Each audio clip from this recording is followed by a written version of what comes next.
Hello student, we continue with the construction material management chapter. Okay.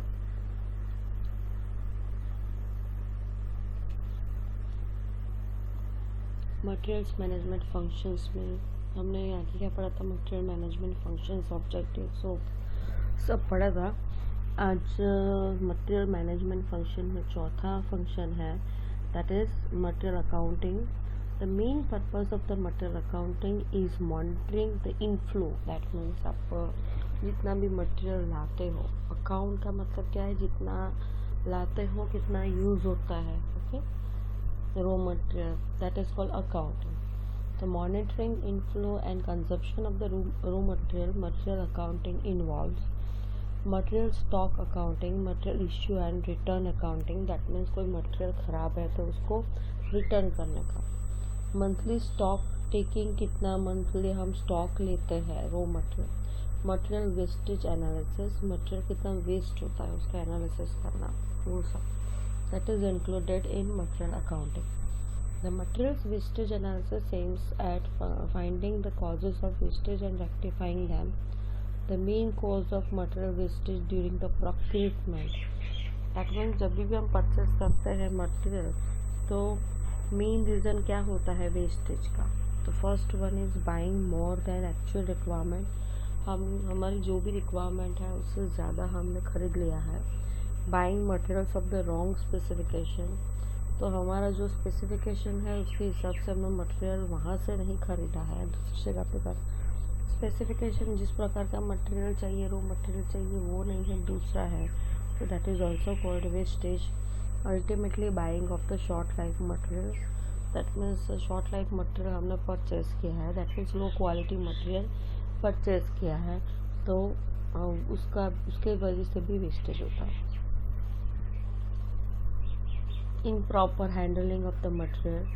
Then next, wastage during the transportation. Transportation के दरमियान कुछ wastage हुआ है तो that is included in wastage. inferior quality of the material received, poor store keeping, unforeseen circumstances like fire, food accident, flood accidents, उसकी वजह से भी वेस्टेज होता है. thefts and pilferage. Okay, then failure to return unused surplus material, that is included in the wastage. The next one is transportation. Construction materials used at project site undergo considerable movement right from their point of origin to the storage point to the actual point of the consumption. That means point of origin, जहाँ से हम material factory वगैरह जो भी है वो वहाँ से टू स्टोरेज पॉइंट जहाँ पे स्टोर करना है. स्टोर करने के बाद उसका जो जहाँ पे वो मटेरियल कंज्यूम करना है, ओके, जिसका एक्चुअल में कंजप्शन होना है, दैट इज़ कॉल्ड मटेरियल. वहाँ से वहाँ तक हमें ले जाना पड़ता है. In large construction companies materials are first received in the central store from where they are dispatched to the project stores. Okay, तो जो लार्ज कंस्ट्रक्शन कंपनी है उसमें क्या होता है कि उनका जो स्टोर होता है उसमें मटेरियल रिसीव होता है from where they are dispatch according to the requirement. वो हम प्रोजेक्ट स्टोर से मटेरियल प्रोजेक्ट साइट पे डिस्पैच करते हैं एंड देन प्रोजेक्ट साइट से वहाँ से वर्क प्लेस पे मटेरियल मूव होता है और ट्रांसपोर्ट करते हैं. Okay, proper care should be taken during the transportation of the material to avoid any adverse effect on their characteristics और performance. Inventory monitoring and control. Inventory may be defined as usable but ideal resource. Okay, if resource is some physical and tangible that is capable of being touched objects such as material, then it is termed as a stock. Raw materials, equipment, finished goods, etc. are the inventories. Following are the two purposes of inventory control of the material site. A, to avoid the access blockage of the funds of the organization.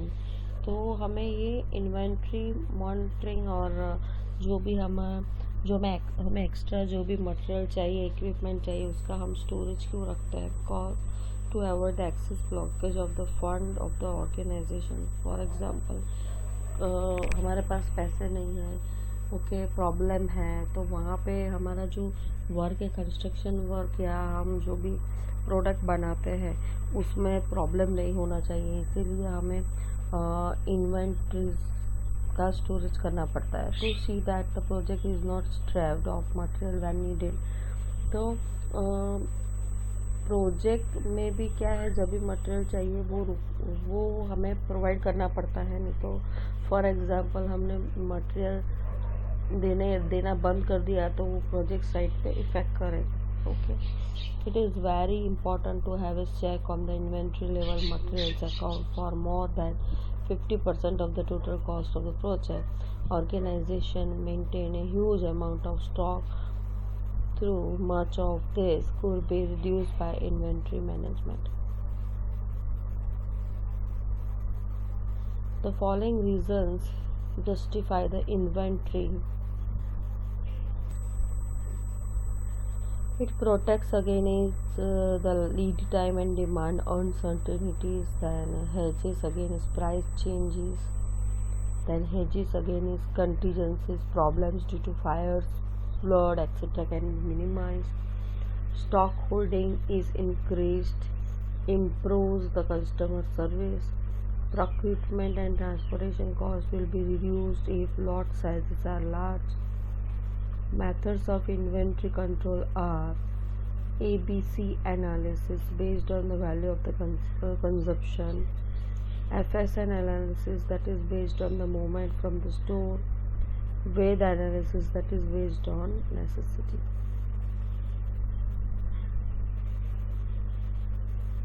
Material management functions. In construction companies where thousands of different items are used during the project period, the materials codification is required. That means जहाँ पे material ज़्यादा use होता है, अलग अलग material, तो वहाँ पे कोडिफिकेशन देना ज़रूरी है. Okay. The various system of the codification followed by the construction companies are namely numeric, alphanumeric and color codification. In numeric codification, number are used, while in alphanumeric codification, both letters and numbers are used. Okay, and in color codification, different color schemes are used to codify the different items. The next one is numeric codification. An example of numeric codification could be 34065 1600, where first digit represents the class of materials. Okay, for example, 0 capital item, heavy tools, then 2 small tools. Okay, first one is 0 capital items, first one is heavy, 01 is capital item, first one is heavy tools, second is small tools, consumable, 4 electric items, 5 construction materials, 6 special one-time items, 7 spares, then 8 reserved for future use, miscellaneous, 9, etc. The second digit may represent a major group of material. The third set of the digits may represent a minor group, and so on. Okay, the 3, that is consumable, major group, then hexagonal bolts, then material, galvanized iron, then diameter 16 mm or length. That means first digit क्या indicate करता है, second, third, fourth, fifth, sixth, वो सब इसमें लिखा है. The galvanized iron make hexagon bolt of 16 mm diameter and 100 mm length. Material management functions में next alphanumeric codification. This system is usually used for the equipment and spare parts. For example, 7CB62. The first digit could represent the class, that is batch. The second space could represent equipment category, that is concreting equipment. Then third space could represent the equipment name, that is batching machine. Fourth space could represent the make of equipment, and fifth space could represent the equipment model, etc. The proper codification of the material serves the following purposes. Proper codification हो तो उसको समझना easy होता है, okay. और proper codification हो तो क्या काम होता है, क्या पता चलता है? Avoiding use of long description of the items, तो उसकी वजह से जो भी आइटम में लॉन्ग डिस्क्रिप्शन होता है वो हम अवॉइड कर सकते हैं। Proper identification of the item, properly identify होता है कि आइटम क्या है, किस मटेरियल का बना है, उसका जो भी हम बोलते हैं स्पेसिफिकेशन वो इसमें लिखा होता है। Avoiding duplicate stocks under different descriptions, duplicate stock है तो भी पता चल जाता है। Materials accounting and control etcetera. Computerisation, so various application of the computers in the material management are: first,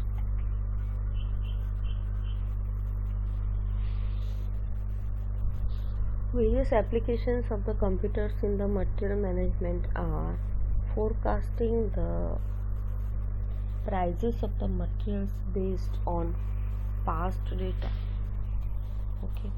तो हम मटेरियल का प्राइस का फोरकास्ट कर सकते हैं, दैट मीन्स जान सकते हैं कि पास्ट डेटा पे जो भी है हमारे पास उस पे से मटेरियल का रेट हम जान सकते हैं।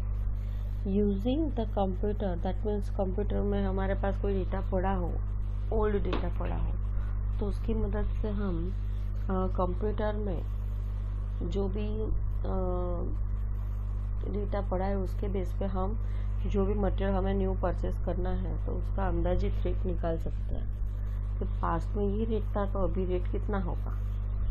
Using the construction schedule, material schedule can be easily prepared by the computers, तो जो भी कंस्ट्रक्शन शेड्यूल और मटेरियल शेड्यूल कंप्यूटर बनाता है उसका हम यूज़ कर सकते हैं जो कंप्यूटर में हमने डाला हो तो।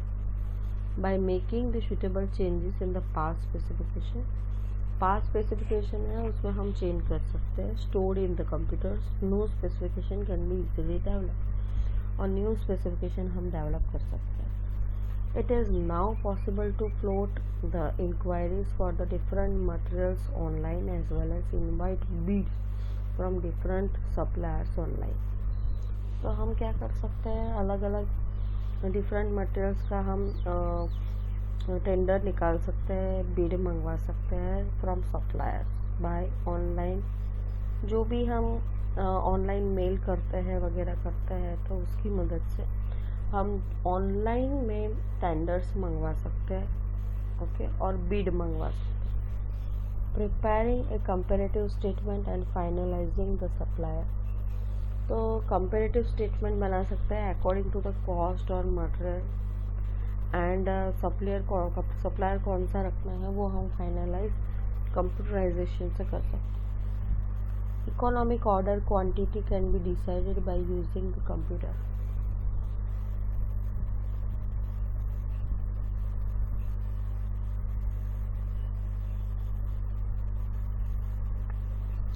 सोर्स डेवलपमेंट,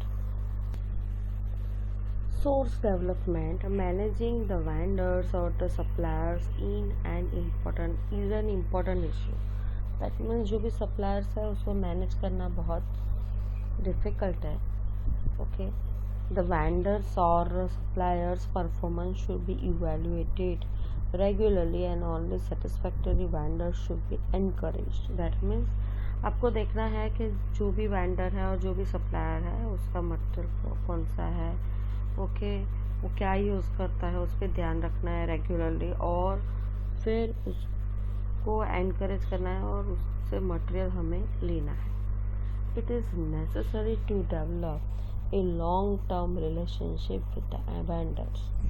तो आपको क्या करना पड़ेगा, उसके साथ लॉन्ग टर्म आपको पता चल गया कि भाई इसका मटेरियल अच्छा है, ओके, और इससे हमें आगे भी मटेरियल इससे ही लेना है, तो उसके साथ हमें लॉन्ग टर्म रिलेशनशिप रखना पड़ेगा सप्लायर्स के साथ, ओके, जिससे वो हमारी रिक्वायरमेंट है अकॉर्डिंग टू टाइम, ओके, वो एज पर टाइम जब भी हमें एज पर टाइम रिक्वायरमेंट हमें वो जो भी मटेरियल है उसके पास रॉ मटेरियल वो हमें सप्लाई करता रहे।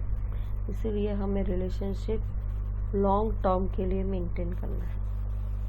Initiatives such as vendor manages inventory can play an important role in containing and managing the cost.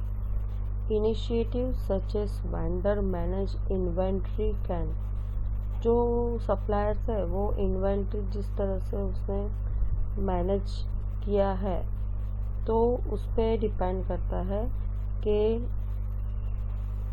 उसके पास मटेरियल कैसा है और उसका कॉस्ट कितना रखना चाहिए, क्या है, वो सब वेंडर के मैनेजमेंट पे, इन्वेंट्री मैनेजमेंट पे डिपेंड करता है। Good relation with the suppliers helps in reliable quality material supply at the reasonable rate. तो हमने फॉर एग्जांपल नहीं आपको कोई मटेरियल की हमें ज़रूरत है, तो फॉर एग्जांपल हमको पता है कि हम अपने मटेरियल कम रेट में रिजनेबल रेट में कम नहीं बट ऐसा बोल सकते हैं कि as compare to other companies और as compare to other suppliers यहाँ से हमें मटेरियल अच्छा मिलेगा, रिजनेबल रेट में मिलेगा। तो इसके लिए गुड रिलेशन विद सप्लायर्स के साथ गुड रिलेशन रखना ज़रूरी है, okay. Every year old and used items that are not economical to use have to be disposed of in a planned manner. That means हमें क्या करना चाहिए, एवरी ईयर जो भी पुरानी आइटम है और यूज़ हुई गई आइटम्स है उसको हम इकोनॉमिकली उसको यूज़ नहीं करते, तो हमें क्या करना है, उसको economically to use have to be disposed of in a planned manner. तो उसको हमें कंपनी से या हमारा जो भी साइट है वहाँ से उसको निकाल देना है economically.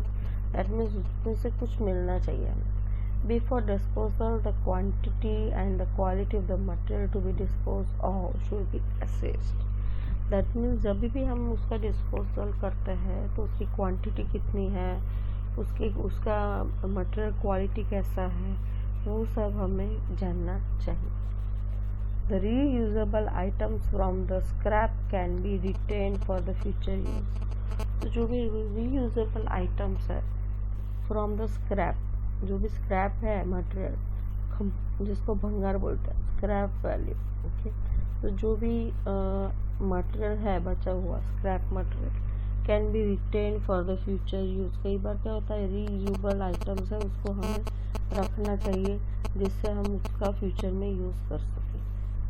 The remaining scrap is disposed of either by selling it to some scrap dealers.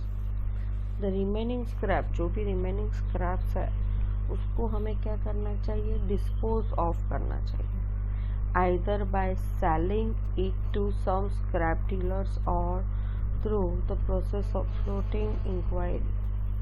तो जो भी रिमेनिंग स्क्रैप मटेरियल है उसको हमें जो भी स्क्रैप डीलर है उसको बेच देना चाहिए और through process of floating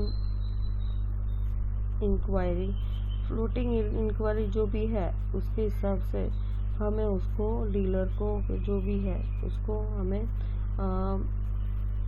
inquiry के द्वारा इंक्वायरी करना चाहिए। हम नहीं देख हमारे घर में एक्स्ट्रा मटेरियल पड़ा हो तो हम क्या करते हैं, तो यहाँ से कौन कौन मटेरियल ले जा सकता है, हमारे घर के नज़दीक में ऐसा जो भी स्क्रैप डीलर होता है उसको हम पकड़ते हैं और उसको हमारा जो भी मटेरियल है वो हम इकोनॉमिक रेट में, दैट मीन्स उसको स्क्रैप वैल्यू में हम बेच देते हैं। तो यहाँ पे कंस्ट्रक्शन मटेरियल में भी ऐसा है, ओके। तो आज तक के लिए इतना है, ओके, थैंक यू।